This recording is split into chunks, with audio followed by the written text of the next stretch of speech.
English 112. Miss Brewer here for your week 4 lecture video. This week we're getting into the nitty-gritty here and actually starting to work on research and writing. So you guys have already done all of your reading slash evaluation analyzation of the poetry, both written and spoken word. A reminder to you that you should have read all of the literature and that you should be comfortable to discuss any of these poems at any point in time in the given future. You don't have to have everything memorized, but you should be familiar with them all. So that might be something that you're looking at on a final exam or something like that. So just make sure that you have read all of the literature and watched all of the videos and things like that. You know, you never know if something's going to speak to you unless you watch it, so make sure you look at all of them. Okay, so this week we are finishing up with our discussion of the poetry, and you guys will be participating in a discussion forum on the spoken word poems. So note that this is a little bit different than your other posts, because I'm asking you to choose 2 poems to discuss, okay? So try to choose 2 poems that have similar themes. You'll notice that they're kind of grouped together. So look for the poems that have the similar themes. The first poem, the introduction poem, TED Talk, it's a TED Talk with poetry involved, by Sarah Kay. That was really to kind of give you a foundation. So I'd rather you not choose that poem for your discussion forum. I'd rather you look at the pairs of poems that follow, okay, and choose a pair. They have similar themes, they relate to each other in a similar social issue or topic, and choose to discuss that, okay? When you're reviewing the poems, and I tried really hard to find poems that have different themes, so that you're not forced to speak on a topic that you're not comfortable speaking about, or that you don't quite understand. And I want you to just remember that when you're choosing your poems and your social issues, it's okay for you to choose something that you don't quite understand or haven't experienced personally. And know that you're going to be researching about that social issue later on down the line, okay? So like, if I am, you know, a white woman of color and I've really not experienced oppression because of race or anything like that, maybe I'm interested in learning more about that, okay? And I'm going to research for a social issue, you know, that particular topic. This is a good opportunity to do that, okay? If I don't really understand the issues in the educational system, and I want to investigate that more thoroughly down the line. So kind of think about that as we wrap up the reading and we get into choosing which poems we're going to use for our literary analysis. So there's that kind of disclaimer. So I'm going to talk about a lot today. I highly suggest that you have open your Moodle forum. I also suggest you plan on actively taking notes as you're listening. So if you need to pause me and grab yourself a notebook to write some things down, so you don't have to go back through and rewatch the video over and over, feel free to do that. What I want to talk about first is your literary analysis essay. So these are the details about what you're going to be writing. So a literary analysis is where you're analyzing the literature that we've read, and you're utilizing some outside resources as a research for your analyzation, for the analyzation of that literature. So this essay is going to be 1,000 to 1,250 words, so approximately anywhere from like 3 to 6 pages long, okay? It's not a super long paper, and the reason is because the quotes that you'll choose are from poems, so they probably won't be that long. Usually, or other times I've made this paper be 1,250 to 1,500 words, but that was for people who were using novels. So because you're using poetry, I've decreased the word count for you a bit to 1,000, 1,250. If you need to go over, that's okay. Just try not to go over 1,500 if you can, okay? And that's just because I have a lot of papers to read in a short amount of time. So if it's, 2,500 words for everybody, that takes a really long time to get through. So you're writing in MLA format. You're writing about the first 3 weeks of the poetry, okay? So my request to you is that you select 3 poems and you identify a theme within those poems, okay? One theme, and then you analyze how that poem addresses that theme, okay?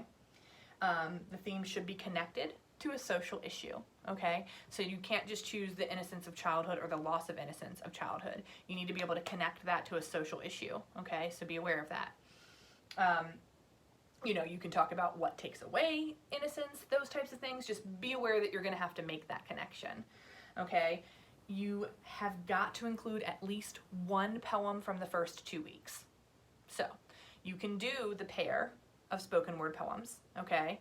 Like if there's, you know, you choose to do Clint Smith and The Dangers of Silence and Raising a Black Son in America. That's cool. Then you can do both of those, but you need to then select a poem from the previous 2 weeks that has the same theme, okay? Or that you can identify a same theme. And as I've seen from you guys, you have the ability to find various themes in these poems, so I have no doubt you'll be able to pick one out. So you have to have at least 2 scholarly articles, and that's in addition to that chapter 3 that I have you guys required reading. So in addition to chapter 3, which you have to cite in your paper, you have to have 2 scholarly articles. So here's your attendance assignment for today. How many additional resources should you have on your works cited page in addition to the poems? So you have your poems. How many resources in addition to the poems should you have on your works cited page? You need 2 scholarly articles and you need that chapter 3 that's in week 3, okay? You need to cite all of those. So how many do you need to have? You can literally write 1 word, okay? Or you can write a sentence, but that's your attendance assignment.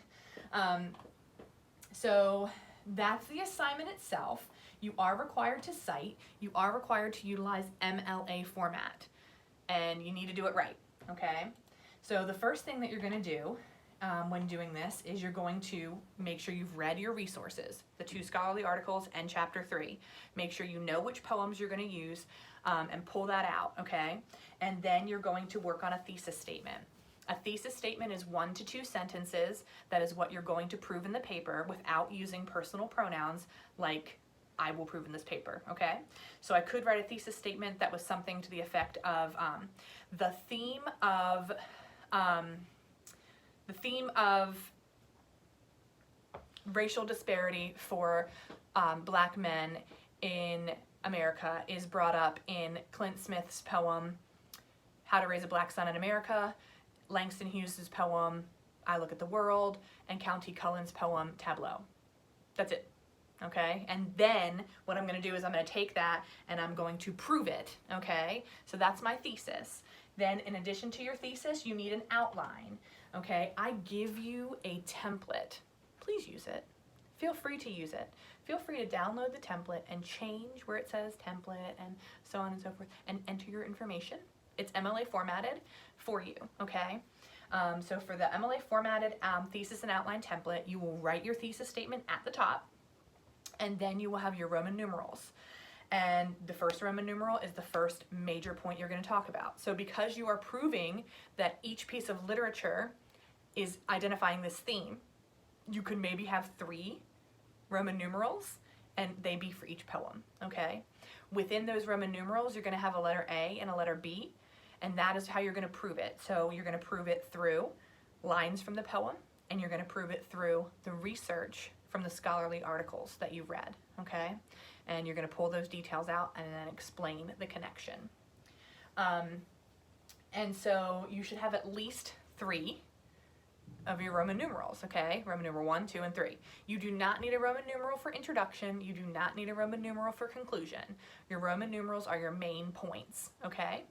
So you will pull your details from the poetry itself with quotes, and you will pull it from the scholarly articles and the chapter 3 that you were required to read last week.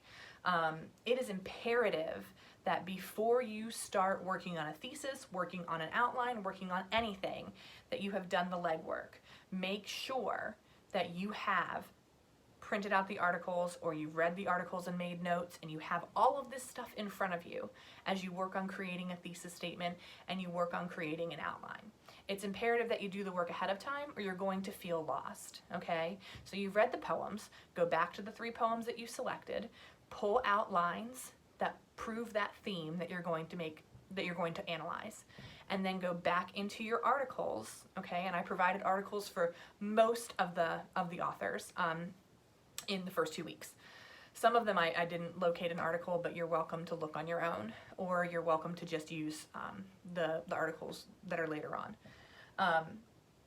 But make sure that you've read and you've annotated those articles, and you know what those articles are saying that relate to the literature that you're talking about and that relate to the theme that you're trying to prove, okay? That's the connection. So the way that we write a literary analysis is we do the legwork first. You've done the reading, okay? Go back to your journals, go back to the discussion forums, look for what other people have said and other lines and other ideas, and analyze that theme, okay? And make sure that you can pull from those articles as well. So I should see in your outline, okay, lines from the poem, and then kind of underneath those. So if you have, you know, Roman numeral 1 and you talk about the poem, okay, A, you might have a line, right? And then underneath of A, you might have a number 1 and you have some analysis that's your words. And then a number 2, that's a quote from an article that matches it, okay? Rules for outlines. If you have a 1, you must have a 2. And if you have an A, you must have a B. Meaning, you can't have Roman numeral 1 and have the poem and then just have A, 1, 2, and then go to Roman numeral 2. You have to have a B there as well, all right? The more work that you put in to flush out your outline, the easier it's going to be to write your paper, okay? So make sure you do the legwork now. I have office hours available all week, so if you're really feeling uncomfortable about how to do this, you shouldn't, because you should have done it in your English 111. But please use that time to get on and talk with me, and I can help talk you through your ideas and get them together and work with you on that. I have morning and afternoon times. If for some reason those times don't work, I'm fine to email you back and forth. Just know that it takes me a little while sometimes on email. Pretty good about it, but it takes me a little while sometimes to get back to you. So it won't be an immediate answer, okay? So this week you have just a couple of things due. You have your discussion forum on the poetry, on spoken word poetry. Make sure that your initial response is put in on Thursday, so it's not marked late. And you have your attendance assignment, which, remember, the question for your attendance assignment is, how many additional resources outside of the literature, poems, outside of the poems, are you required to have in your paper, okay? And then you're going to turn in your thesis and outline by Sunday, so make sure you get that done. That's a big grade. That's a 50-point grade under MLA, under the MLA category. So if you take a 0 on that, that's going to plummet your grade. I mean, you can work it back up, but you'll see a plummet there. So definitely get that turned in by Sunday. If you have any questions, feel free to shoot me an email, drop in virtually. I'm here to help y'all out. All right. Have a great week.